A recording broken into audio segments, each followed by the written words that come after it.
Pelkes, pelaksana kesehatan. Peralatan yang diperlukan yaitu alat medis dan obat-obatan. Waktu yang dibutuhkan 7 jam.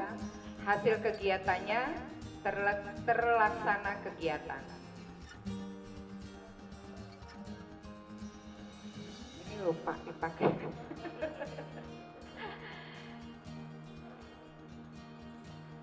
Yang ketiga, memberikan. Itu tetap harus diperiksa dulu, bener nggak ini orang OTG atau apalah namanya, supaya nanti begitu kita akan mengevakuasi kita nggak kena dampak jika misalnya yang dievakuasi itu ternyata positif kok COVID. Jadi ada beberapa tindakan ya waktunya tentu saja berbeda. Nah nanti memang kita ke depan kalau akan mereview lagi, memperbaiki lagi, nanti di posisi SOP-nya SAR itu bisa dibedakan, SAR untuk COVID beda dengan SAR untuk bencana banjir, beda juga nanti SAR untuk istilahnya gempa bumi gitu kan, bisa juga beda SAR untuk kebakaran ya Ibu sekalian. Tapi ini proses saja dulu, kita belajar mungkin mencermati ya alokasi waktunya. Jadi ini memang betul. Jadi bisa saja tadi ini kata kunci keakuratan itu juga satu bentuk kata benda ya, bahasanya dari aktif menjadi kata benda. Kemudian yang lainnya nanti kita cermati di posisi ini berbeda ya Bapak sekalian. Kalau ini kan SOP-nya, kalau ini rencana tindak lanjut kita setelah selesainya acara kita ini yang proses outputnya itu kan hasil kegiatan kita, hasil kegiatan kita ini kan targetnya tersusun dokumen RPKB itu apa Ibu sekalian, masih ingat singkatannya? Rencana penanggulangan. Cakep, tepuk tangan untuk kita semua Ibu. Yes, dapat ya itu harus cermat dan jeli kan Bu ya. Itu ada RPKB. Nah, oke, baik. Ya, untuk pelaksana secara umum memang kami melihat Ibu Bapak sekalian belum melihat kembali struktur yang kita punya, ya kan? Struktur forum maksud saya.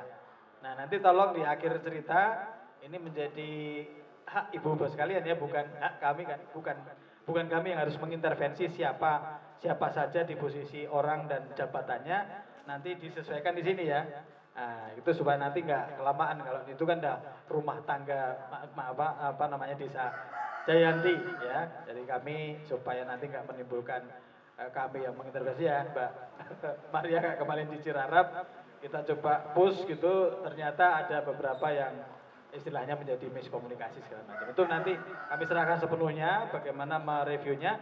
Tapi paling tidak prinsipnya sebisa mungkin nanti Bapak sekalian, pelaksana ini itu ditonjolkan yang dominan itu jabatan-jabatan yang ada di struktur organisasi kita, ya kan? Di situ kan ada bidang Pusdatinkom misalnya kan, Pusat Data dan Informasi Kehumasan, ada bidang logistik peralatan. Nah, sebetulnya nanti pelaksana itu bisa mengacu ke struktur organisasinya, forum pengurangan risiko bencana. Ada ketua yang hadir sekarang, Mbak Maria? Ada unsur pimpinan? Yang unsur pimpinan struktur organisasi kita yang forum?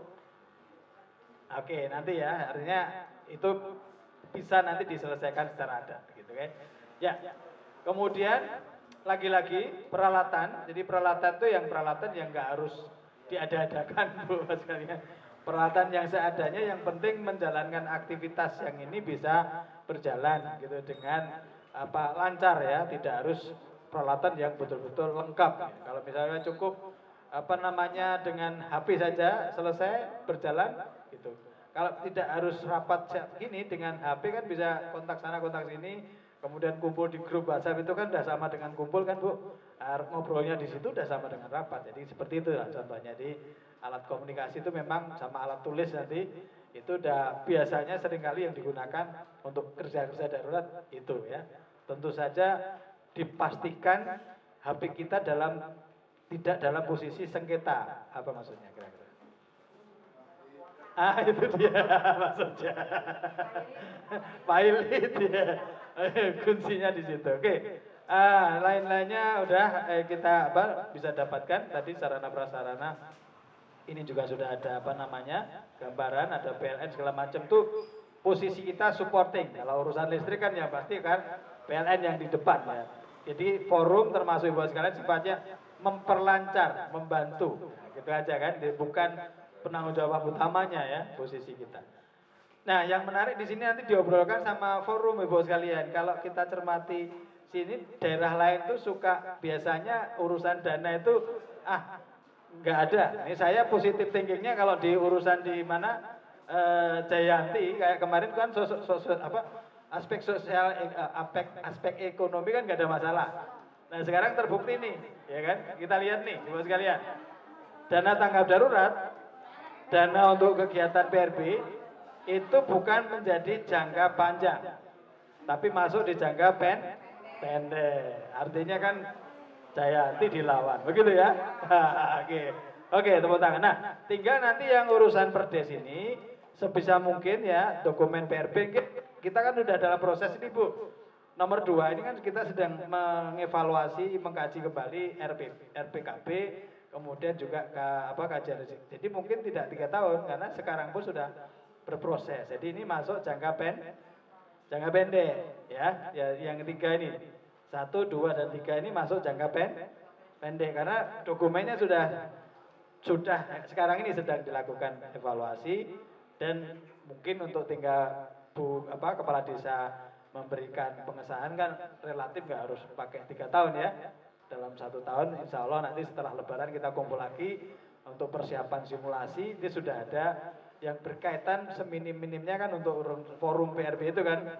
Kalau forum PRB sudah ada SK-nya Ibu Kepala Desa, itu udah yang nomor 1 masuk Ibu sekalian. Jadi nanti yang rencana tindak lanjut, ini kan tolak ukurnya seperti dokumen yang sudah tersusun, itu kan pakai ukuran Distana Pak, Ibu sekalian, 20 syarat. Nah, ini nanti syarat yang 11 sampai 20 di sini. Nah, dari 20 syarat itu kita nanti sudah tinggal lihat kalau checklistnya sudah banyak yang jangka pendek, itu artinya sudah hampir mencapai Distana yang kelas paling tinggi gitu ya. Jadi kelas utama gitu kan, Pratama, Madya, Utama. Nah, ini capaian kita.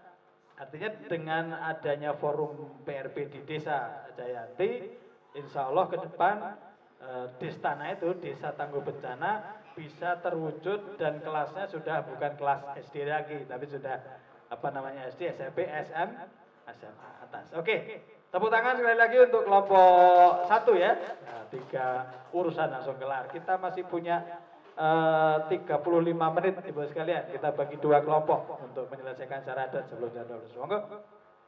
Berikutnya siapa yang mau wakil?